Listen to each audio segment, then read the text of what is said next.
रहा होगा और आप ईमानदारी से मन लगा के पढ़ाई कर रहे होंगे। ठीक है बच्चों, तो अब आज जो हम चैप्टर चालू करने वाले हैं वो कौन सा है? पादप जगत। ठीक है, क्या बात पढ़ने वाले हैं हम लोग? पादप जगत या प्लांट किंगडम। अब जो आर.एच. विटेकर थे, ठीक है ना, आर.एच. विटेकर ने सभी जीवों को कितने जगत में वर्गीकृत किया था? 5 जगत में। उसमें से हम कौन से जगत की बात करेंगे? पादप जगत की। सही बात। अब देखो बच्चों, पहली चीज याद रखनी है, जब हम पादप जगत की बात करते हैं, ठीक है, पादप जगत में हम लोग किसकी बात करेंगे? 2 प्रकार के पादपों की बात करते हैं, एक क्रिप्टोगैम्स और दूसरे कौन से आते हैं बच्चों? फैनेरोगैम्स। सही बात। जब हम पादप जगत की बात करते हैं तो पादप जगत में क्या बात करेंगे? एक क्रिप्टोगैम्स की, दूसरे फैनेरोगैम्स की। क्रिप्टोगैम्स का मतलब है ऐसे पादप हैं जिनमें बीज और पुष्प नहीं होते। तो जिन पादपों में बीज और पुष्प नहीं पाए जाते उन्हें हम क्या कहेंगे? क्रिप्टोगैम्स। और जिन पादपों में बीज उपस्थित होंगे उन्हें हम क्या कहेंगे? फैनेरोगैम्स। सही बात। देखो बेटा, ये क्लासिफिकेशन वाले चैप्टर्स हैं, इसमें उदाहरण जो हैं वो आपको ध्यान में रखने हैं, तो हम लोग बहुत आसान तरीके से चीजें याद रखेंगे। ठीक है बच्चों, तो क्रिप्टोगैम्स तो वो हो गए ऐसे पादप जिनमें क्या नहीं मिलेगा? बीज और पुष्प नहीं मिलेंगे। फैनेरोगैम्स वो हैं जिनमें बीज उपस्थित होगा। अब क्रिप्टोगैम्स की अपन बात करें तो क्रिप्टोगैम्स में अपने पास 3 प्रकार पढ़ते हैं अपन। कौन कौन से? हम पढ़ते हैं यहां पर थैलोफाइटा, ब्रायोफाइटा और टेरिडोफाइटा। ठीक है, हम किसकी बात करते हैं बच्चों? क्रिप्टोगैम्स में हम लोग थैलोफाइटा, ब्रायोफाइटा और टेरिडोफाइटा की बात करेंगे। जबकि फैनेरोगैम्स में हम लोग क्या पढ़ते हैं? जिम्नोस्पर्म्स और एंजियोस्पर्म्स या आवृत बीजी। सही बात। फैनेरोगैम्स में हम लोग क्या पढ़ेंगे? जिम्नोस्पर्म्स और एंजियोस्पर्म्स। सही बात। अब सुनो, ये जो थैलोफाइटा है, थैलोफाइटा में हमारे पास एल्गी भी आता है और कवक भी आता है। सुन लो, एक इंपॉर्टेंट चीज बता रहा हूं। थैलोफाइटा, सुन लो, थैलोफाइटा का मतलब होता है, थैलोफाइटा का मतलब ऐसे जीव जिनकी मुख्य काय तने, जड़ और पत्तियों में विभेदित नहीं होती है। अब इसमें वैसे तो अपन ने एल्गी, शैवाल भी जोड़ी है और कवक भी जोड़ा है, लेकिन याद रखना पादप जगत जो आर.एच. विटेकर ने दिया था उसमें किसको स्थान नहीं दिया गया? कवक को पादप जगत में स्थान नहीं दिया गया है, याद रखना। ठीक है, तो अगर सीधा क्वेश्चन आता है कौन सा थैलोफाइटा है जिसे पादप जगत में स्थान नहीं दिया, ठीक है, क्या बात हो, सवाल क्या आएगा? आपको ध्यान रखना है, ऐसा थैलोफाइटा जिसे पादप जगत में स्थान नहीं दिया गया है, तो आंसर क्या करेंगे? कवक। तो फंगाई या कवक को किसमें स्थान नहीं दिया गया? पादप जगत में स्थान नहीं दिया गया है। सही मतलब, तो याद रखना, यह बहुत इंपॉर्टेंट है कि कौन सा ऐसा थैलोफाइटा है जिसको पादप जगत में स्थान नहीं मिला। सही बात, क्लियर है ये चीज? अब देखो भाई, क्या ध्यान में रखना है। सबसे पहले एक एक करके अपन बात करेंगे। सबसे पहले बात करते हैं एल्गी या शैवाल की। अब देखो भाई, प्लांट किंगडम ऐसी चीज है जिसमें बेसिकली आपको चीजें याद रखनी है, और चीजें याद कब रख पाओगे? जब चीजों को आसान बनाओगे। ठीक है, तो क्या क्या बिंदु, इंपॉर्टेंट चीजें जो आपको ध्यान में रखनी है, एक एक करके आसान से देखते हैं। सबसे पहले अपन एल्गी की बात करते हैं। तो हमेशा जब भी आप रिवीजन कर रहे हो क्रैश कोर्स का, बुलेट पॉइंट्स बनाओ या फ्लो चार्ट बनाओ। लंबे लंबे पॉइंट्स लिख के आप चीजों को रिवाइज करने में प्रॉब्लम आती है, आप सिंपल फ्लो चार्ट से चीजों को रिवाइज करना सीख लेना। अब कैसे? सुनो, सबसे पहले बात करता हूं मैं शैवाल की। ठीक है, एल्गी की। अब पहला प्रश्न आ सकता है कि जो आरएच विटेकर का 5 जगत वर्गीकरण है, तो आरएच जगत या आरएच विटेकर द्वारा जो 5 जगत दे रखे हैं, उनमें से शैवाल को कितने जगत में स्थान दिया गया है भाई? बताओ तो मुझे। एल्गी को 5 जगत के आधार पर बताना है। 5 जगत के आधार पर शैवाल को कितने जगत में रखा गया है? बताओ तो। ठीक है, बताओ तो। 5 जगत के आधार पर शैवाल को कितने जगत में स्थान दिया गया है? बताओ, बहुत इंपॉर्टेंट चीज है, सीधा सीधा क्वेश्चंस बता रहा हूं। बिल्कुल ओम प्रकाश जी, शाबाश। शैवाल को 3 जगत में स्थान दिया गया है। ठीक है, बिल्कुल मनीष जी, ओम प्रकाश, प्रीति, बहुत बच्चों, शाबाश, बढ़िया। कौन कौन से 3 जगत याद रखना? मोनेरा जगत, प्रोटिस्टा जगत और पादप जगत। बिल्कुल सही। तो 5 जगत वर्गीकरण के आधार पर शैवाल को कितने जगत में स्थान दिया गया है? 3। बिल्कुल। कौन कौन से? देखो, मोनेरा जगत में किसे? नील हरित शैवाल को। मोनेरा जगत में किसे? नील हरित शैवाल को। प्रोटिस्टा में किसे? प्रोटिस्टा में एक कोशिकीय यूकैरियोटिक शैवाल। जो भी याद रखना बहुत इंपॉर्टेंट है, प्रोटिस्टा जगत बता रहा हूं। क्या बता रहा हूं? जो भी एक कोशिकीय यूकैरियोटिक शैवाल है, अगर शैवाल यूकैरियोटिक है और उसके साथ साथ एक कोशिकीय है, तो उसको किसमें स्थान दिया गया है? प्रोटिस्टा में। और पादपों में हमारे पास हरित शैवाल, भूरी शैवाल और लाल शैवाल। ठीक है, तो ये इंपॉर्टेंट चीज है जो याद रखना कि शैवाल को कितने जगत में स्थान दिया गया है, और मुख्य प्रोटिस्टा है। जितनी भी यूकैरियोटिक शैवाल हैं, यदि वो एक कोशिकीय हैं, तो उसे किसमें रखा जाता है? प्रोटिस्टा। इसका मतलब अभी अपन यहां पर पढ़ेंगे हरित शैवाल। हरित शैवाल में अपन क्लोरेला पढ़ते हैं, क्लमाइडोमोनास पढ़ते हैं। तो बहुत बेसिक गलती क्या करते हैं कि क्लोरेला और क्लमाइडोमोनास हरित शैवाल हैं, और क्लोरेला क्लमाइडोमोनास हरित शैवाल है, इसलिए इसको अपन 5 जगत में स्थान दे देते हैं। 5 जगत में, पादप जगत में। लेकिन याद रखना है, आरएच विटेकर के अनुसार क्लोरेला और क्लमाइडोमोनास हरित शैवाल तो हैं, लेकिन एक कोशिकीय शैवाल है, और एक कोशिकीय यूकैरियोटिक शैवाल होने के कारण 5 जगत के आधार पर उनको प्रोटिस्टा में स्थान दिया गया है। क्लोरेला, क्लमाइडोमोनास हरित शैवाल हैं, लेकिन 5 जगत वर्गीकरण के आधार पर उनको स्थान किसमें दिया गया है? प्रोटिस्टा जगत में, क्योंकि वो एक कोशिकीय यूकैरियोटिक शैवाल है। ठीक है, तो ये तो पहला बिंदु हो गया, ध्यान रखना है। ठीक है, दूसरा बिंदु आ जाओ। शैवालों में तो सबसे पहले शैवाल की कोशिका भित्ति की बात करें। सिंपल एनसीईआरटी का स्टेटमेंट याद रखना है। शैवालों की कोशिका भित्ति में आपको क्या मिलेगा?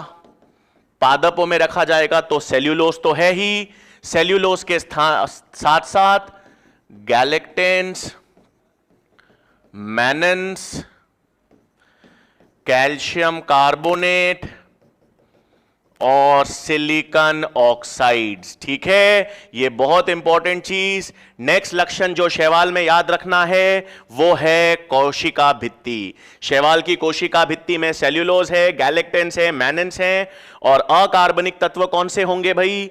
कैल्शियम कार्बोनेट और सिलिकॉन ऑक्साइड्स। सही बात, ये हो गया भित्ति की बात। नेक्स्ट लक्षण आ जाओ। भित्ति हो गई 5 जगत के आधार पर। दूसरा, बिल्कुल नेक्स्ट लक्षण, नेक्स्ट लक्षण याद रखना है कि यह किसका उदाहरण है? थैलोफाइटा का। ठीक है, किसका उदाहरण है? थैलोफाइटा। थैलोफाइटा का मतलब क्या है?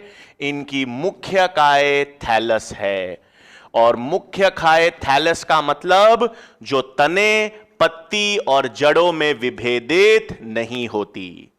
सिंपल यार ना बेटा, मैं फ्लो चार्ट बनवा रहा हूं, साथ साथ बनाते रहना, या पीडीएफ ये ले लेना, सारा रिवीजन अच्छी तरह से हो जाएगा। तो मुख्य काय क्या है? थैलस, यानी तने, जड़ और पत्तियों में विभेदित नहीं होगी। सही बात है। इसके साथ साथ अधिकांश शैवाल, आपको याद रखना है, अगुणित होती है। अधिकांश शैवाल क्या होगी? अगुणित। कोई अपवाद ध्यान में है क्या भाई? बताओगे क्या कोई अपवाद? ऐसी कोई शैवाल जो अगुणित नहीं होती? बताएगा कोई? बिल्कुल सही, फ्यूकस। फ्यूकस अपवाद है, क्योंकि वो कैसी शैवाल है? द्विगुणित या डिप्लॉइड शैवाल है। बाकी सभी शैवाल अधिकांश क्या होंगी? अगुणित। लेकिन अपवाद कौन सा याद रखना है? फ्यूकस, क्योंकि वो डिप्लॉइड शैवाल है। सही बात है। नेक्स्ट लक्षण आ जाओ। थैलोफाइटा अपन ने देख लिया। अब ये जो शैवाल है पादप जगत में, इनमें संवहनीय उत्तक नहीं होते।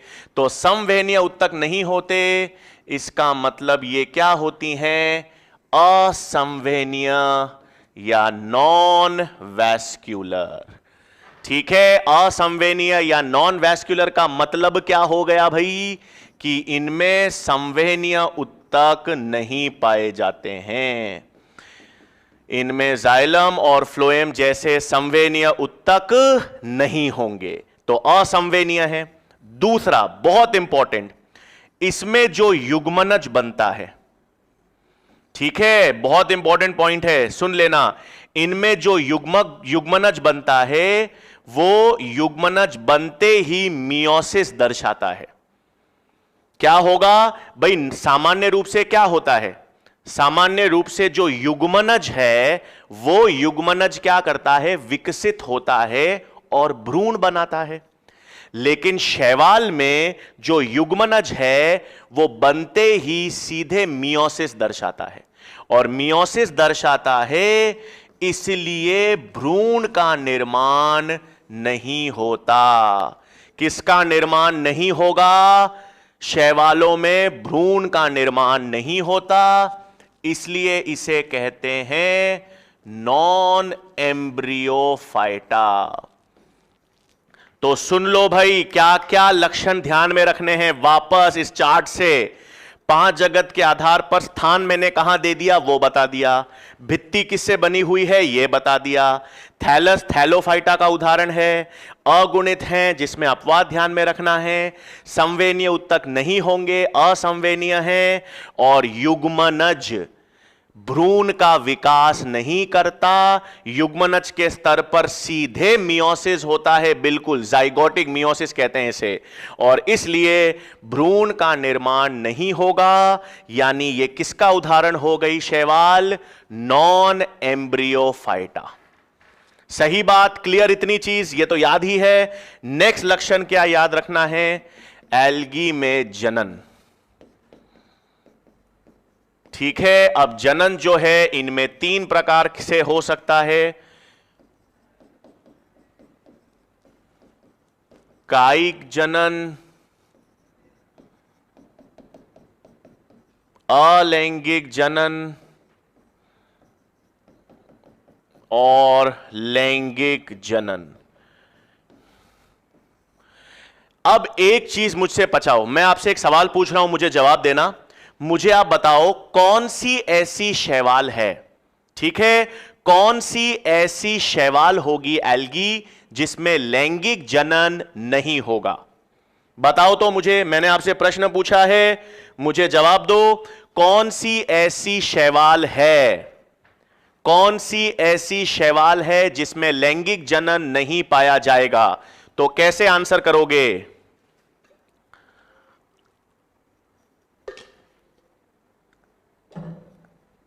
ठीक है देवेंद्र जी, आप इंक को थोड़ा सा मैं डार्क कर देता हूं। ठीक है, कर दिया बेटा। कौन सी ऐसी शैवाल होगी जिसमें लैंगिक जनन नहीं होगा? बताओ तो। ठीक है, कायिक जनन हमारे पास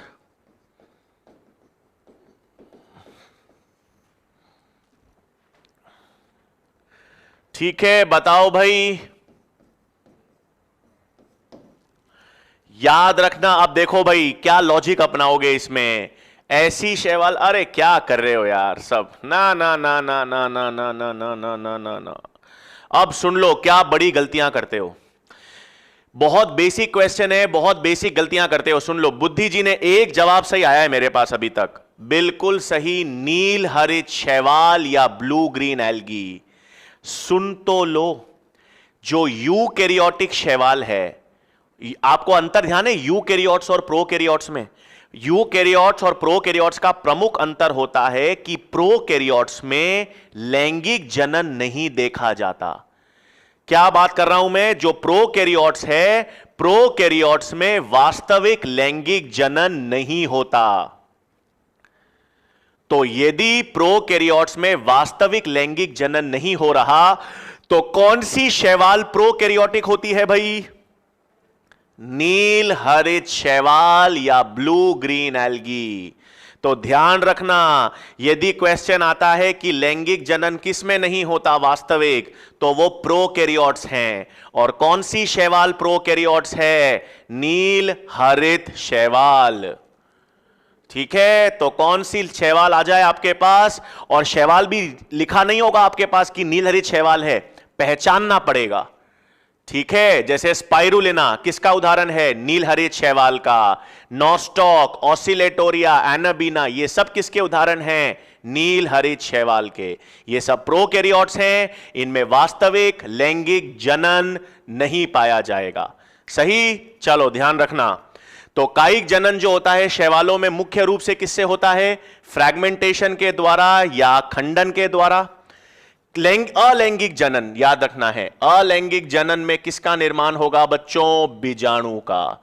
और मुख्य रूप से कौन से बीजाणु होते हैं? चल बीजाणु। मुख्य रूप से कौन से बीजाणु पाए जाते हैं शैवालों में? जूस्पोर्स। ठीक है, मुख्य रूप से तो चल बीजाणु हैं, कुछ क्या हो सकते हैं? अचल बीजाणु भी हो सकते हैं। और अचल बीजाणु को हम क्या कहते हैं? ए प्लानोस्पोर्स, है ना। जिन बीजाणु में फ्लैजिला लगा होता है, जिन बीजाणु में फ्लैजिला लगा होता है, जो गतिशील होते हैं, उन्हें तो कहते हैं चल बीजाणु। और जो अगतिशील होते हैं उन्हें क्या कहेंगे? ए प्लानोस्पोर्स, अचल बीजाणु। सही बात। लैंगिक जनन बिल्कुल आप लोगों को मालूम ही है, लैंगिक जनन 3 प्रकार का होता है। समयुग्मी यानी आइसोगेमस, विषम युग्मी यानी अनाइसोगेमस, और अंड युग्मी जिसे कहते हैं ऊगेमस। सही बात। लैंगिक जनन 3 प्रकार का होता है, समयुग्मी, विषम युग्मी, अंड युग्मी। समयुग्मी का मतलब है नर और मादा युग्मक एक समान हैं।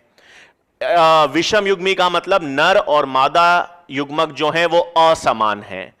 और अनाइसोगेमी का एक विशिष्ट रूप होता है अंड युग्मी। अंड युग्मी में नर युग्मक छोटा और गतिशील होता है, जबकि मादा युग्मक बड़ी और अगतिशील होती है। सही बात। इसमें उदाहरण याद रखना, आइसोगेमस में 2 उदाहरण, क्लमाइडोमोनास और स्पाइरोगायरा। क्लमाइडोमोनास और स्पाइरोगायरा याद रखना है आइसोगेमस में। उसमें क्या याद रखोगे? क्लमाइडोमोनास में गतिशील युग्मक हैं। गतिशील युग्मक किसमें होंगे? क्लमाइडोमोनास में। और अगतिशील युग्मक किसमें होंगे? स्पाइरोगायरा। नीट में क्वेश्चन आ चुका है और एनसीईआरटी में भी दे रखा है। तो समयुग्मी के उदाहरण मैंने लिखा दिए, क्लमाइडोमोनास और स्पाइरोगायरा। क्लमाइडोमोनास में गतिशील युग्मक होगा और स्पाइरोगायरा में अगतिशील युग्मक होंगे। सही बात।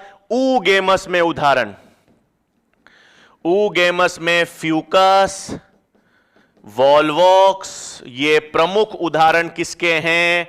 ऊगेमस के। ऊगेमस में याद रखना, क्या क्या याद रखोगे भाई?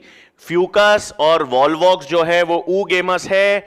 नर युग्मक छोटा और गतिशील होगा, मादा युग्मक बड़ी और अगतिशील होगी।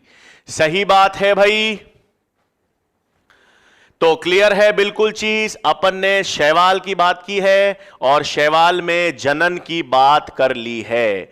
क्लमाइडोमोनास जो है उसमें आइसोगेमस भी होगा बच्चों और एनाइसोगेमस भी। क्लमाइडोमोनास की काफी जातियां होती हैं। क्लमाइडोमोनास की कुछ जातियां आइसोगेमस भी होती हैं और कुछ जातियां जो हैं एनाइसोगेमस भी होंगी। तो क्लमाइडोमोनास की कुछ जातियां समयुग्मी भी दर्शाएंगी जनन और असमयुग्मी यानी विषम युग्मी यानी अनाइसोगेमस भी दर्शाएंगी।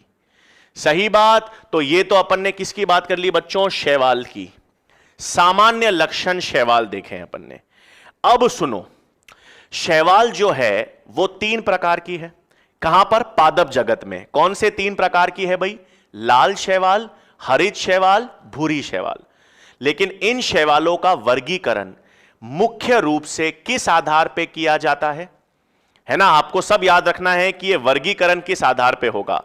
तो शैवालों का वर्गीकरण मुख्य रूप से किस आधार पर है? प्रकाश संश्लेषी वर्णकों के आधार पर। मुख्य रूप से प्रकाश संश्लेषी वर्णकों के आधार पर किसका वर्गीकरण किया जाता है भाई? शैवाल का। तो आपको याद रखना है पहली चीज तो मुख्यतः किस आधार पर है भाई? यहां पर प्रकाश संश्लेषी वर्णकों के आधार पर। वर्गीकरण का मुख्य आधार क्या है? प्रकाश संश्लेषी वर्णक। हां, प्रकाश संश्लेषी वर्णकों के आधार पर तो मुख्य रूप से वर्गीकरण होता है, लेकिन उसके साथ साथ संचित भोजन, कोशिका भित्ति और फ्लैजिला जैसे लक्षण भी देखे जाते हैं। याद रखना, मुख्य रूप से तो कौन सा वर्णक है? प्रकाश संश्लेषी वर्णकों के आधार पर वर्गीकरण है, लेकिन उसके अतिरिक्त और कौन किन किन लक्षणों पर वर्गीकरण होगा? संचित भोजन, कोशिका भित्ति और फ्लैजिला के प्रकार। ठीक है। अब देखो भाई क्या क्या है हमारे पास। अब मैंने क्या किया यहां पर, अगर ठीक है, मैंने क्या कर लिया यहां पर, यहां मैंने ले लिया हरित शैवाल। ठीक है, हरित शैवाल जिसको हम कहते हैं क्लोरोफाइसी।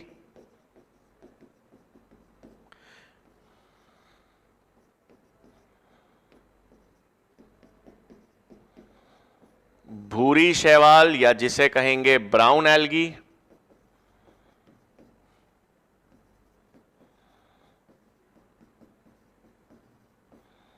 और लाल शैवाल या जिसे हम क्या कहेंगे? Red algae. ठीक है, तो 3 शैवाल अपन ने ले ली। अब किन किन लक्षणों के आधार पर वर्गीकरण आपको ध्यान में रखना है, वो लक्षण हम यहां पर देख लेते हैं। क्या क्या याद रखना है? सबसे पहले वर्णक ले लेते हैं। तो वर्णक हरित शैवाल में आपको क्या मिलेगा? क्लोरोफिल ए और बी। भूरी में मिलेगा ए और सी। लाल में मिलेगा ए और डी। इसी क्रम से याद रखना, ए बी, ए सी और ए डी। ठीक है। हरा रंग तो है, हरा रंग तो हमको पता है क्लोरोफिल के कारण है। भूरा रंग, इनमें भूरा रंग किस कारण आता है? फ्यूकोजैंथिन के कारण। सही बात। भूरा रंग किस कारण है भाई? फ्यूकोजैंथिन के कारण। और यहां पर जो लाल रंग है वो किस कारण है? फाइकोएरिथ्रिन के कारण। तो लाल कलर लाल शैवाल में फाइकोएरिथ्रिन के कारण है और फ्यूकोजैंथिन भूरा रंग का कारण क्या है? फ्यूकोजैंथिन भूरी शैवाल में। ये तो वर्णक की बात कर ली। वर्णक के बाद नेक्स्ट हमारे पास क्या आता है? संचित भोजन। ये भी बहुत इंपॉर्टेंट पॉइंट है। संचित भोजन याद रखना है। संचित भोजन हरित शैवाल में तो क्या होगा? स्टार्च। भूरी शैवाल में क्या होगा? लैमिनेरिन और मैनिटॉल। और लाल शैवाल में क्या होगा? Floridean starch.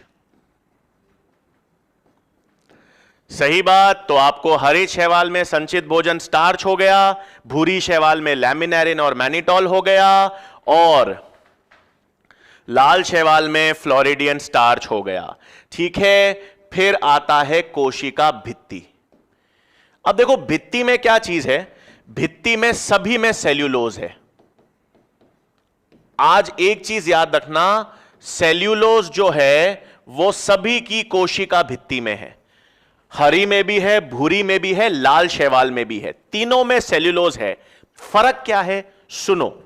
फर्क है यहां पर, इसमें सेल्यूलोज के साथ पेक्टिन मिलेगा, इसमें सेल्यूलोज के साथ एल्गिन मिलेगा, और इसमें सेल्यूलोज के साथ पॉलीसल्फेट एस्टर्स मिलेंगे।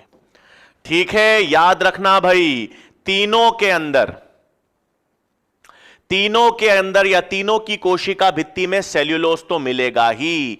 अंतर कहां से आ गया, पेक्टिन हरित शैवाल, एल्गिन भूरी शैवाल, पॉलीसल्फेट एस्टर्स लाल शैवाल। सही बात। फिर आखिरी में नेक्स्ट लक्षण हम क्या बात करते हैं, फ्लैजिला की। अब फ्लैजिला में आपको ध्यान में रखना है, हरित शैवाल में 2 से 8 होते हैं, सभी के सभी इक्वल होंगे। भूरी में 2 होंगे लेकिन अनइक्वल होंगे। और किसमें फ्लैजिला नहीं पाया जाता, लाल शैवाल में। याद रखना, देखो बहुत बेसिक क्वेश्चन आते हैं। क्वेश्चन आ जाए आपके पास कि भाई कौन सी ऐसी शैवाल है जिसमें अचल बीजाणु है, कौन सी ऐसी शैवाल है जिसमें अगतिशील युग्मक है, कौन सी ऐसी शैवाल है जिसमें अगतिशील बीजाणु है। अगतिशील बीजाणु, अगतिशील युग्मक, ये प्रश्न आते ही जवाब क्या कर देना, लाल शैवाल या रेड एल्गी।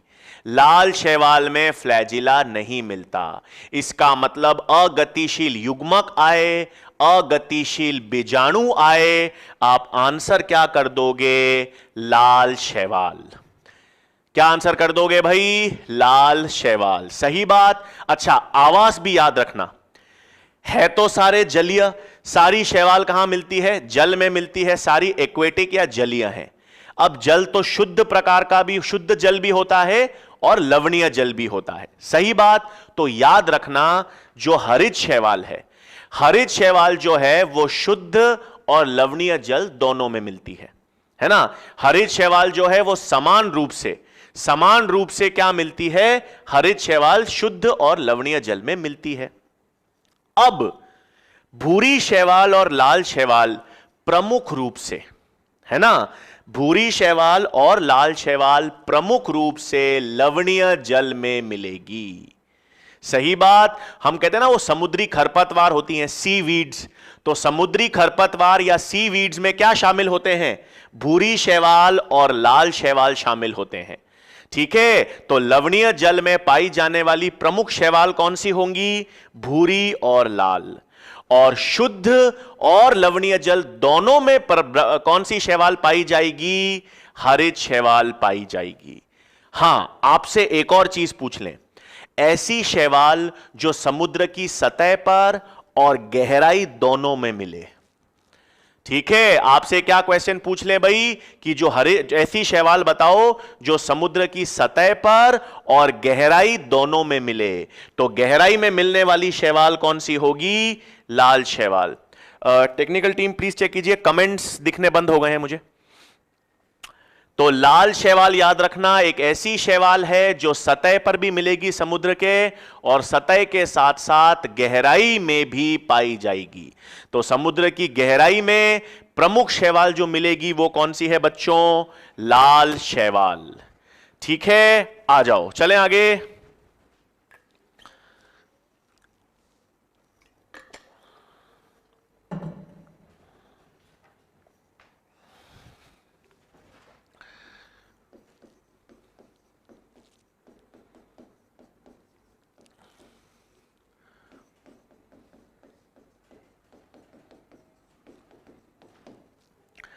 ठीक है बच्चों, चलो अपन ने सामान्य लक्षण तो देख लिए, अब विशिष्ट लक्षणों की बात करें।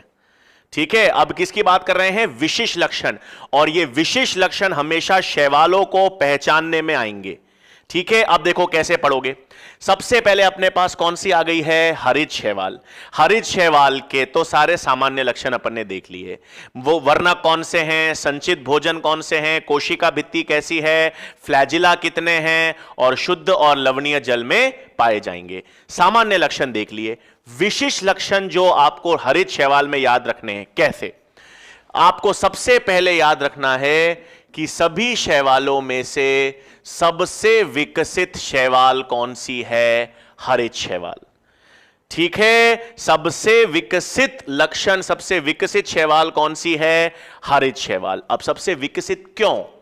तो विकास जो होता है, जैव विकास की हम बात करते हैं या कम विकसित या अधिक विकसित की बात करते हैं, यह वर्णकों के आधार पर। हरित शैवाल के जो वर्णक हैं वो क्लोरोफिल ए और बी हैं, और क्लोरोफिल ए और बी सभी उच्च पादपों के वर्णक हैं। ब्रायोफाइट्स, टेरिडोफाइट्स, जिम्नोस्पर्म्स, एंजियोस्पर्म्स, सभी में मुख्य वर्णक कौन से हैं? ए और बी। तो उच्च पादपों के समान वर्णक किस में मिलते हैं? हरित शैवाल में। इसलिए यह सबसे विकसित शैवाल है, पहला लक्षण। दूसरा लक्षण, अब विशिष्ट लक्षणों में क्या ध्यान रखोगे? विशिष्ट लक्षणों में इनमें 2 या 3 मुख्य बिंदु याद होने पड़ेंगे। पहला तो इनमें क्लोरोप्लास्ट का विशिष्ट शेप पाया जाता है। ठीक है, आपके पास क्वेश्चन आ जाए कि ऐसी शैवाल बताओ, ऐसी शैवाल बताओ जो जिनमें क्लोरोप्लास्ट अलग अलग आकार का है, तो अलग अलग आकार का क्लोरोप्लास्ट आपको किस में दिखाई देता है? हरित शैवाल में। ठीक है, यह आपको मालूम ही होगा, आपको पता होगा, ये जो कप आकार का क्लोरोप्लास्ट है ये किस में मिलता है? क्लमाइडोमोनास में। सही बात। स्पाइरल आकार का क्लोरोप्लास्ट किस में मिलता है? स्पाइरोगायरा में। सही बात। तो क्लोरोप्लास्ट का अलग अलग आकार, ठीक है, गर्डल मेखला आकार का किस में मिलता है? ठीक है, यूलोथ्रिक्स में। यह सब आपको मालूम है। तो क्लोरोप्लास्ट का आकार या क्लोरोप्लास्ट के विभिन्न आकार वाली शैवाल कौन सी होगी? हरित शैवाल। पहला तो विशेष लक्षण। दूसरा विशेष लक्षण, इनके क्लोरोप्लास्ट के भीतर, ठीक है, इनमें नेक्स्ट विशेष लक्षण जो है, क्लोरोप्लास्ट के भीतर विशेष संरचनाएं पाई जाती हैं, जिसे क्या कहेंगे? पायरेनोइड्स। जिसे क्या कहेंगे? पायरेनोइड्स। ये बहुत इंपॉर्टेंट पॉइंट है, ठीक है ना? तो पायरेनोइड्स क्या है भाई? याद रखना, पायरेनोइड्स जो हैं वो प्रोटीन और स्टार्च का संकुल है। तो क्लोरोप्लास्ट के भीतर यदि पायरेनोइड्स हैं, तो पायरेनोइड्स किसका विशेष लक्षण है बच्चों? हरित शैवाल का विशेष लक्षण है। और पायरेनोइड्स किससे बने हुए हैं बच्चों? प्रोटीन और स्टार्च। प्रोटीन याद रखना हमेशा कहां पर मिलेगा? केंद्र में। और स्टार्च कहां पर मिलेगा? परिधि में। ठीक है, तो विशेष संचित संरचनाएं या स्टोरेज संरचनाएं कौन सी होती हैं?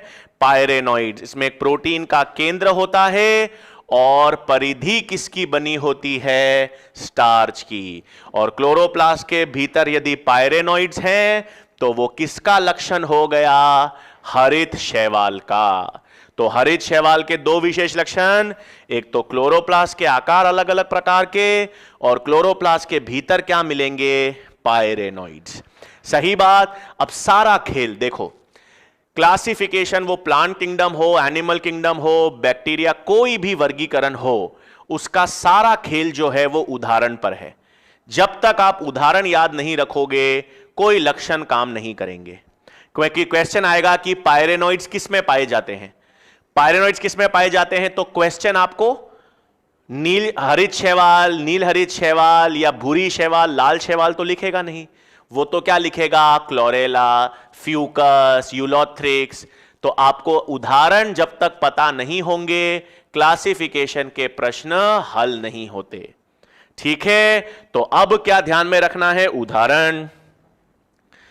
अब देखो भाई, इसमें उदाहरण के साथ साथ और भी क्या चीजें आ जाती हैं। मैंने ले लिया ग्रीन एल्गी या हरित शैवाल के उदाहरण। अब कई उदाहरण हैं हरित शैवाल के भाई, कौन कौन से हैं। हरित शैवाल में अपन क्या क्या पढ़ते हैं, क्लोरेला, क्लमाइडोमोनास। याद रखना, फिर बार बार बता रहा हूं, बार बार बता रहा हूं, क्लोरेला और क्लमाइडोमोनास को मैंने लिखा हरित शैवाल में है ये हरित शैवाल में, लेकिन 5 जगत वर्गीकरण के आधार पर इन दोनों को स्थान कहां दिया गया है, प्रोटिस्टा में। ठीक है, ये याद रखना, स्थान कहां दिया गया है, प्रोटिस्टा में। ठीक है, अब एक चीज है, अगर आपने इसको शॉर्ट ट्रिक से याद रखा हुआ है बिल्कुल कि भाई चाचा की एसयूवी कार, भूरी शैवाल का उदाहरण, मैं फिर बता रहा हूं, समझ लेना, जो ये शॉर्ट ट्रिक्स हैं, अगर शॉर्ट ट्रिक से ही सारे सवाल आप कर लेते नीट में तो चीजें बहुत आसान हो जाती। ठीक है ना, अगर अगर आपको हर उदाहरण के लिए शॉर्ट ट्रिक यूज करनी पड़ रही है तो आपको कई सारी शॉर्ट ट्रिक्स याद रखनी पड़ेंगी। फिर यह भी याद रखना पड़ेगा कि वो शॉर्ट ट्रिक जो है, वो शॉर्ट ट्रिक किसके लिए लगानी है। इतना सारी चीजों की मेहनत के बजाय सिंपल सा तरीका बता रहा हूं, क्लासिफिकेशन वाले चैप्टर को रोज पढ़ो। अगर आप क्लासिफिकेशन रोज पढ़ रहे हो, रोज उदाहरण को एक बार या दिन में 10 बार पढ़ रहे हो तो बहुत है। शॉर्ट ट्रिक मैं फिर बता रहा हूं, ज्यादा शॉर्ट ट्रिक्स जो होती हैं वो एग्जाम में काम नहीं आती, वो नेगेटिव मार्किंग ज्यादा कॉज करती है। ध्यान रखना ये बात जो मैं कह रहा हूं आपसे। ठीक है, कहने के लिए तो ठीक है, आप ग्रीन एल्गी की याद रख लोगे, ब्राउन की, आप सोचो हरित शैवाल की आप शॉर्ट ट्रिक याद रखोगे, भूरी शैवाल की शॉर्ट ट्रिक याद रखोगे, लाल शैवाल की शॉर्ट ट्रिक याद रखोगे, जीवाणु में ग्राम पॉजिटिव जीवाणु की शॉर्ट ट्रिक याद रखोगे, ग्राम नेगेटिव की याद रखोगे, कवक में 4 वर्ग हैं उनकी अलग शॉर्ट ट्रिक याद रखोगे, प्रोटिस्टा जगत में अलग अलग शॉर्ट ट्रिक याद रखोगे, जंतुओं के में सारे अलग अलग शॉर्ट ट्रिक के उदाहरण। ये सिर्फ शॉर्ट ट्रिक्स जो हैं, इससे आप सिर्फ उलझोगे और उलझने में नीट एग्जाम में नेगेटिव मार्किंग की संभावना बढ़ जाती है। तो बेहतर यह है कि क्लासिफिकेशन की उदाहरण अगर याद रखने हैं तो रोज पढ़ो। जितना ज्यादा बार उसको पढ़ोगे वो अपने आप आपकी लॉन्ग टर्म मेमोरी में जाएगा। रोज क्लासिफिकेशन के उदाहरण पढ़ लो। सिंपल तरीका बता रहा हूं, यदि सबके साथ प्रॉब्लम होती है ना, हर स्टूडेंट के साथ क्लासिफिकेशन के उदाहरण याद रखने में प्रॉब्लम आती है, लेकिन क्लासिफिकेशन के उदाहरण को शॉर्ट ट्रिक से याद रखना कोई सॉल्यूशन नहीं है। एक ही सॉल्यूशन है, उन उदाहरण को डेली या रोज पढ़ो, फ्लो चार्ट बनाओ। मैं एक सवाल कराऊंगा आपको, क्लियर हो जाएंगी चीजें कैसे करनी है। आ जाओ, तो क्लोरेला, क्लमाइडोमोनास मैंने आपको बता दिया। इसके अलावा और कौन से उदाहरण हैं, एसिटाब्यूलेरिया याद रखना, वॉल्वॉक्स, हाइड्रोडिक्टियन, कारा, यूलोथ्रिक्स। ठीक है, ये प्रमुख उदाहरण हैं जो आपको किसके याद रखने हैं, हरित शैवाल के। अब इसमें से आर्थिक महत्व, ठीक है, आर्थिक महत्व में क्या क्या ध्यान में रखना है। देखो भाई, क्लोरेला जो है, अगर आपको याद हो, क्लोरेला किसका उदाहरण होता है, एससीपी। ठीक है, एससीपी का मतलब क्या है बच्चों, सिंगल सेल प्रोटीन। एससीपी क्या है, सिंगल सेल प्रोटीन, मतलब ऐसे सूक्ष्म जीव जो प्रोटीन का प्रचुर स्रोत होते हैं, है ना। जब सूक्ष्म जीवों को हम प्रोटीन के स्रोत के रूप में यूज करते हैं तो उसे कहते हैं SCP, single cell protein. NCERT ने, 12वीं के एनसीईआरटी ने 5 उदाहरण एससीपी के दे रखे हैं, पांचों याद रखने हैं। कौन कौन से दे रखे हैं, एक तो दे रखा है क्लोरेला, एक दे रखा है स्पाइरुलिना। स्पाइरुलिना किसका उदाहरण है, नील हरित शैवाल का। तो एक उदाहरण तो हो गया क्लोरेला, दूसरा उदाहरण हो गया स्पाइरुलिना। 2 जीवाणु हैं, मिथाइलोफाइलस, मिथाइलोट्रोपस और मशरूम। मशरूम भी सिंगल सेल प्रोटीन एनसीईआरटी ने दे रखा है, और एनसीईआरटी पुस्तक में दे रखा है, इसलिए याद रखना है। तो ये 5 किसके उदाहरण याद रखने हैं? सिंगल सेल प्रोटीन के। ठीक है, सिंगल सेल। दूसरा, क्लोरेला को स्पेस एस्ट्रोनॉट्स हैं वो भी यूज करते हैं ऑक्सीजन के स्रोत के रूप में। तो क्लोरेला को और किसके रूप में यूज किया जाता है? ऑक्सीजन के स्रोत के रूप में भी, और सिंगल सेल प्रोटीन के रूप में भी। सबसे बड़ी एक कोशिकीय शैवाल, सबसे बड़ी एक कोशिकीय शैवाल कौन सी है? एसिटाब्यूलेरिया। हैमरलिंग एक वैज्ञानिक थे, उन्होंने एसिटाब्यूलेरिया पर ही प्रयोग किया था और यह दर्शाया था कि केंद्रक के भीतर आनुवांशिक पदार्थ ही कोशिका को नियंत्रित करता है। वो किस पे प्रयोग किए थे? एसिटाब्यूलेरिया पर। कारा याद रखना है, कारा इंपॉर्टेंट है। कारा इंपॉर्टेंट क्यों है? इसका डायग्राम दे रखा है एनसीईआरटी में। पहला उदाहरण कारा याद रखना है कि यह मोनोइशियस या एक लिंगाश्रयी है।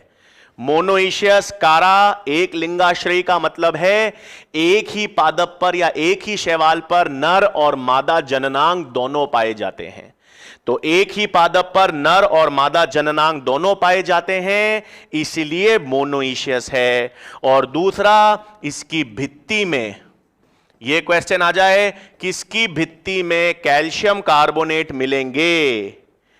किसमें? जीवन चक्र में कैल्शियम कार्बोनेट भित्ति में मिलेगा, तो उसका आंसर भी क्या करेंगे? कारा करेंगे।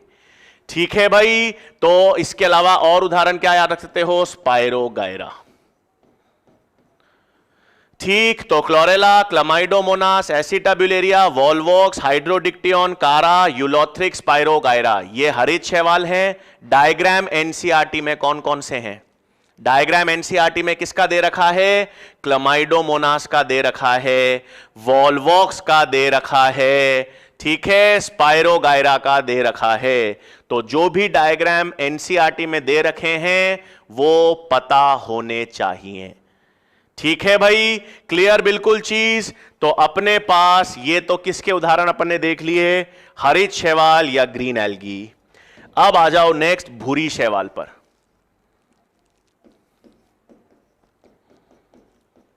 ठीक है, अब लास्ट में सुन लेना। लास्ट में ये क्लियर तभी होगा जब मैं आपको एक क्वेश्चन समझाऊंगा, उसी तरह से तैयारी करनी है। सुन लेना। भूरी शैवाल या ब्राउन एल्गी, सामान्य लक्षण हमने देख लिए। क्या क्या देख लिया? कि ये वर्णक कौन से होते हैं, संचित भोजन कौन सा होता है, कोशिका भित्ति क्या होती है, कौन सी होती है, फ्लैजिला। मुख्य रूप से ये किस में मिलेंगे? लवणीय जल में।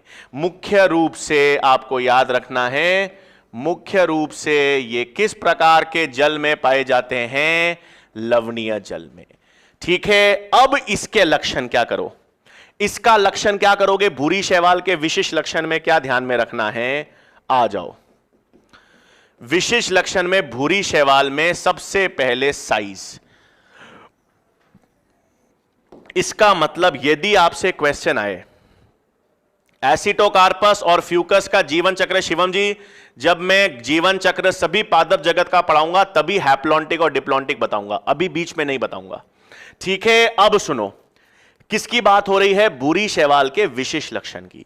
तो अगर सवाल आता है, ठीक है, अगर सवाल आता है कि ऐसी शैवाल बताओ जिसकी साइज में सर्वाधिक विषमता देखी जाती है, जिनके आकार में अधिक विषमता देखी जाती है, तो आंसर क्या करोगे? भूरी शैवाल। ऐसी शैवाल जिसके आकार में सर्वाधिक विषमता देखी जाती है, क्योंकि इसका सबसे सरलतम रूप क्या होता है? एक्टोकार्पस। और इनके बड़े तंतुमय रूप कौन से होते हैं? कैल्प्स, है ना। अधिक आकार कैसे? जो सरलतम संरचना है, सरलतम संरचना तो आपको किस में मिलती है भाई? एक्टोकार्पस। और बहुत बड़े तंतुमय संरचना वो किस में मिलती है? कैल्प्स। कैल्प्स या जिसे हम क्या कहते हैं? लैमिनेरिया। तो अगर क्वेश्चन आ जाए कि कौन सी वो शैवाल है, कौन सी ऐसी शैवाल है जिसके आकार में सर्वाधिक विषमता देखी जाती है, तो आप आंसर क्या करोगे? भूरी शैवाल। इसमें सरलतम एक्टोकार्पस से लेकर जिनकी लंबाई 100 मीटर तक जाती है ना, 100 मीटर तक किसकी लंबाई जाती है? कैल्प्स या लैमिनेरिया की। तो आंसर क्या करोगे? भूरी शैवाल। सही बात पहला। दूसरा क्या याद रखना है भाई? दूसरा लक्षण याद रखना है कि इनकी जो मुख्य काय है,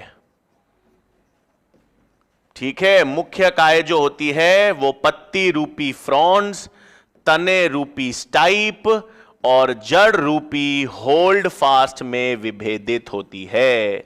आपसे पूछ ले कौन सी ऐसी शैवाल है जिसकी मुख्य काय, है ना, कौन सी ऐसी शैवाल है जिसकी मुख्य काय पत्ती रूपी फ्रॉन्स, तने रूपी स्टाइप और जड़ रूपी होल्ड फास्ट में विभेदित होगी? तो आंसर भी क्या जाएगा? भूरी शैवाल। सुन लेना, वापस बता रहा हूं। क्लोरोप्लास्ट का आकार आए, क्लोरोप्लास्ट में पायरेनोइड्स आए तो वो हरित शैवाल का विशिष्ट लक्षण है। दूसरा, अगर साइज में विषमता आकार पूछ लिया जाए या मुख्य काय जो है वो फ्रॉन्स, तने और होल्ड फास्ट में विभेदित है, तो ये किसका लक्षण है? भूरी शैवाल का लक्षण होगा। किसका होगा भाई? भूरी शैवाल का लक्षण होगा। सही बात। अब उदाहरण देखो, एक मिनट। सारा खेल ही क्या है हमारे पास? उदाहरण पे। तो अगर मैं भूरी शैवाल के उदाहरण देखूं तो क्या क्या याद रखोगे भाई? आप एक एक करके देखो। सबसे पहले जैसे मैंने कहा लैमिनेरिया, या जिसे आप कह सकते हो कैल्प्स, सार्गसम, फ्यूकस, डिक्टियोटा, एक्टोकार्पस, ये प्रमुख आपके पास क्या हो गए? भूरी शैवाल। क्या क्या याद रखोगे? इंपॉर्टेंट सुनो। पहला, लैमिनेरिया या कैल्प्स, पहला लक्षण याद रखोगे, इससे क्या प्राप्त होता है? आयोडीन। तो कौन सी शैवाल से आयोडीन प्राप्त होता है? इससे पोटेशियम भी होता है, आयरन भी होता है, लेकिन प्रमुख याद रखना, प्रमुख आयोडीन किससे प्राप्त होता है? लैमिनेरिया या कैल्प्स से। सही बात। उसके बाद ये दोनों, ठीक है, किसकी बात हो रही है? लैमिनेरिया और सार्गेसम। ये दोनों कैसे शैवाल हैं? एडिबल। ये कैसे होते हैं? खाने योग्य। एनसीईआरटी का बहुत इंपॉर्टेंट पॉइंट है, ठीक है, सुन लो। क्या होगा? ऐसे लवणीय शैवाल जो खाने योग्य होते हैं। तो लवणीय भूरी शैवाल जो खाने योग्य होती हैं वो कौन सी हैं? लैमिनेरिया और सार्गेसम। फ्यूकस के बारे में आपको याद रखना है कि ये क्या होती है? द्विगुणित। सभी शैवाल क्या हैं? अगुणित, लेकिन द्विगुणित शैवाल कौन सी होगी? फ्यूकस होगी, ठीक है। और बिल्कुल सही, भूरी शैवाल में अपन ने देखा था, भूरी शैवाल के भित्ति में क्या मिलता है? एल्गिन या एल्गिनिक अम्ल। एल्गिनिक अम्ल एक अम्लीय पॉलीसैकेराइड है जो भूरी शैवाल को सुरक्षा प्रदान करता है। सही बात। तो क्या क्या याद रखना है? देख लो भाई। कैल्प्स को क्या कहते हैं? लैमिनेरिया। लैमिनेरिया और सार्गेसम, ये दोनों जो हैं वो किसके रूप में काम करते हैं? एडिबल या खाने योग्य शैवाल हैं। उसके साथ साथ आयोडीन किससे प्राप्त होता है? लैमिनेरिया से। और फ्यूकस एकमात्र ऐसी भूरी शैवाल है जो द्विगुणित या डिप्लॉइड है, ठीक है। डायग्राम किस किस के हैं? डिक्टियोटा का है, फ्यूकस का है। एनसीईआरटी में डायग्राम किसका दे रखा है भाई? डिक्टियोटा का दे रखा है, फ्यूकस का दे रखा है, लैमिनेरिया का, ठीक है। अब तीसरा, इधर ध्यान देंगे, तीसरा हमारे पास अब क्या आ जाता है? लाल शैवाल या रेड एल्गी, ठीक है। लाल शैवाल के भी सामान्य लक्षण अपन ने देख ही लिए थे। इनमें भित्ति किससे बनी हुई है? संचित भोजन कौन सा है? वर्णक कौन से हैं? फ्लैज। ये सब लक्षण क्या क्या पहचानोगे कैसे? पहली चीज, रेड एल्गी जो हैं वो समुद्र की सतह पर और गहराई दोनों में पाए जाएंगे। ठीक है, लाल शैवाल जो है वो सतह और गहराई दोनों में, ध्यान रखना। ठीक है, बिल्कुल याद रखेंगे, सतह और समुद्र की गहराई दोनों में मिलेंगे। एक फिनोमिनन या प्रभाव दर्शाते हैं जिसे क्या कहते हैं, गॉडीकॉव्स इफेक्ट। लाल शैवाल कौन सा प्रभाव दर्शाते हैं बच्चों, गॉडीकॉव इफेक्ट। गॉडीकॉव इफेक्ट का मतलब जब ये समुद्र की सतह पर होते हैं तो ये नीले रंग के दिखाई देते हैं, है ना। जब ये समुद्र की सतह पर होंगे तो ये नीले रंग के दिखाई देंगे, और जैसे जैसे ये गहराई में जाते जाएंगे, जैसे जैसे ये गहराई में जाते जाएंगे ये लाल रंग के होते जाते हैं। तो सतह पर ये नीले रंग के प्रतीत होते हैं और गहराई में लाल रंग के होते जाते हैं। इस लक्षण को ही क्या कहते हैं, गॉडीकॉव्स प्रभाव। इसे ही क्या कहेंगे, गॉडीकॉव्स प्रभाव। और ये गॉडीकॉव का प्रभाव लाल शैवाल के साथ साथ नील हरित शैवाल भी दर्शाएगी। तो गॉडीकॉव प्रभाव कौन दर्शाता है भाई, लाल शैवाल तो है ही, लाल शैवाल के साथ साथ नील हरित शैवाल भी दर्शाएगी। तीसरा लक्षण याद रखना है इसमें, सभी के सभी, अगर कोई भी सवाल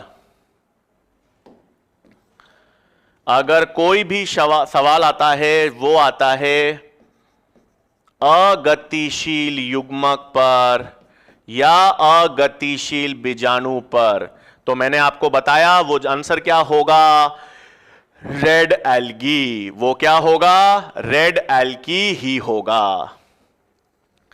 फिर फाइनली उदाहरण क्या ध्यान में रखने हैं भाई इनके, उदाहरण में आप पोरफायरा, पॉलीसाइफोनिया,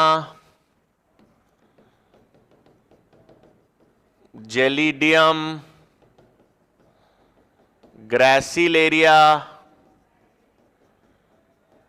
और कॉन्ड्रस, जिसे हम आयरिश मॉस भी कहते हैं।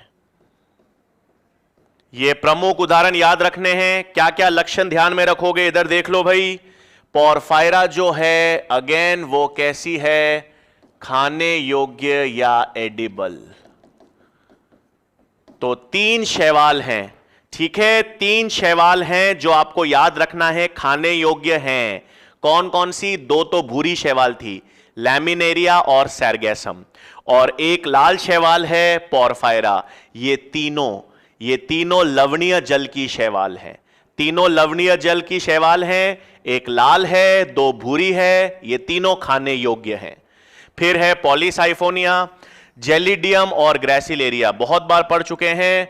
जेलिडियम और ग्रेसिलेरिया से क्या प्राप्त होता है, अगार अगार। क्या प्राप्त होता है, अगार अगार। ये क्या करता है, सूक्ष्म जीवों के संवर्धन में इसका प्रयोग होता है, और सूक्ष्म जीवों के संवर्धन में इसका प्रयोग होता है माध्यम को ठोस बनाने में। दूसरा, आइसक्रीम्स और जेलीज, आइसक्रीम और जेलीज को गाढ़ा बनाने में भी किसका प्रयोग किया जाता है, अगार अगार का प्रयोग किया जाता है। कॉन्ड्रस या आयरिश मॉस है, इससे भी क्या प्राप्त होता है, इससे भी अगार अगार के समान पदार्थ, है ना, अगार अगार के समान पदार्थ ही प्राप्त होते हैं, कैरागीन। और ये कैरागीन भी आइसक्रीम और जेलीज को ठोस बनाने में काम करता है। किसमें काम करेगा, ठोस बनाने में आइसक्रीम और जेलीज को। तो कैरागीन और अगार अगार का काम लगभग एक जैसा होता है, और ये किससे प्राप्त होते हैं, लाल शैवाल से प्राप्त होंगे। ठीक है, अब सुन लो, ये लक्षण तो अपन ने देख लिए, उदाहरण अपन ने देख लिए, लेकिन तैयारी याद रखना। तैयारी हमेशा क्लासिफिकेशन की कैसे करोगे, सुनो एक बार। देखो, कोई भी क्वेश्चन जब आप खुद तैयारी करो, मैं एक सिस्टम बता रहा हूं तैयारी करने का। कोई भी क्लासिफिकेशन का चैप्टर कैसे तैयार करोगे, एक बॉक्स बना दो। बॉक्स बनाने के बाद आप क्या करो, यहां पर सुनो, मैंने लिखा अब Fucus, Dictyota, gelidium, Ulothrix, spirogyra, Polysiphonia, gracilaria, कारा, क्लोरेला,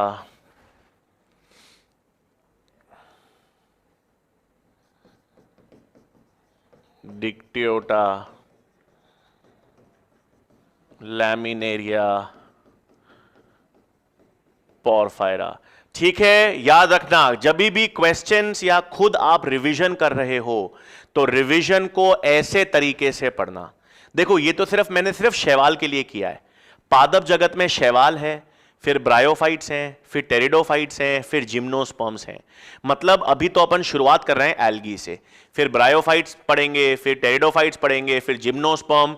तो ये बॉक्स और बड़ा होता जाएगा, इसमें और ज्यादा उदाहरण आते जाएंगे। तो अभी शैवाल के लिए मैंने इस तरह से, अब खुद ही सवाल बनाओ। जैसे मैं सवाल बनाता हूं, इधर देखो, पहला सवाल बनाता हूं, मुझे आपको बताना है किसमें से कितने। अब देखो 1 2 3 4 5 6 7 8 9 10 11 12, मैंने कितने उदाहरण लिखे हैं यहां पर? 12। अब जिसने भी नीट अटेम्प्ट किया है, नीट के पेपर देखें, तो सवाल कैसे आता है? सवाल आपको दे देंगे, इनमें से संख्या बताओ, इनमें से उन शैवाल की संख्या बताओ जिसमें फ्लोरिडियन स्टार्च मिलेगा। ठीक है, अब संख्या बतानी है। तो डिक्टियोटा 2 बार आ गया क्या? चलो एक बार हटा देते हैं।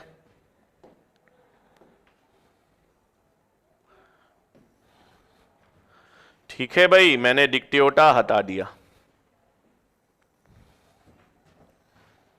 तो ये उदाहरण भी 11 हो गए। ठीक है, क्वेश्चन मैंने अब आपसे क्या पूछ लिया भाई? सुन लो, क्वेश्चन मैंने आपसे पूछ लिया, शैवालों की संख्या बताओ, वो संख्या जिसमें फ्लोरिडियन स्टार्च होगा। अब संख्या है तो फ्लोरिडियन स्टार्च हमको मालूम है किसमें होगा? लाल शैवाल में। ठीक है बेटा, डिक्टियोटा भूरी शैवाल का उदाहरण है, बता चुका हूं पूर्व। तो अब फ्लोरिडियन स्टार्च में क्या ढूंढोगे? लाल शैवाल। लाल शैवाल कितनी है भाई?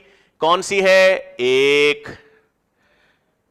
2 और 3 और 4। तो आंसर क्या करोगे भाई? 4, है ना? कितनी शैवाल है जिसमें फ्लोरिडियन स्टार्च है? तो आंसर क्या करोगे? 4। चलो फिर मुझे बताओ, इसमें से कौन सी शैवाल है या किन किन शैवालों में आपको पायरेनोइड्स मिलेगा? बताओ तो संख्या,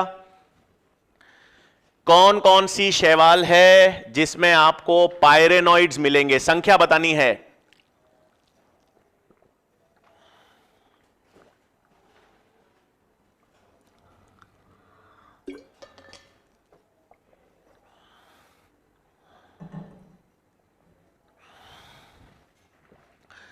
कितनी शैवाल है जिसमें पायरेनोइड्स उपस्थित हैं? पायरेनोइड्स की संख्या बताओ। पायरेनोइड्स मतलब हरित शैवाल। हरित शैवाल कौन कौन सी हो गई भाई? देखें, 1 2, तो कितनी हो गई भाई हरित शैवाल? 2, और ये 3, और ये 4। तो इसका उत्तर भी क्या हो गया भाई? 4। पायरेनोइड्स किसमें होंगे? हरित शैवाल। हरित शैवाल ये रही, यूलोथ्रिक्स, स्पाइरोगायरा, कारा और क्लोरेला। तो इस तरीके से आप तैयारी कीजिएगा। ठीक है बच्चों, आज का टाइम हो गया समाप्त। कल फिर अगर अपन ब्रायोफाइट्स पढ़ेंगे। ठीक है बच्चों, चलो धन्यवाद।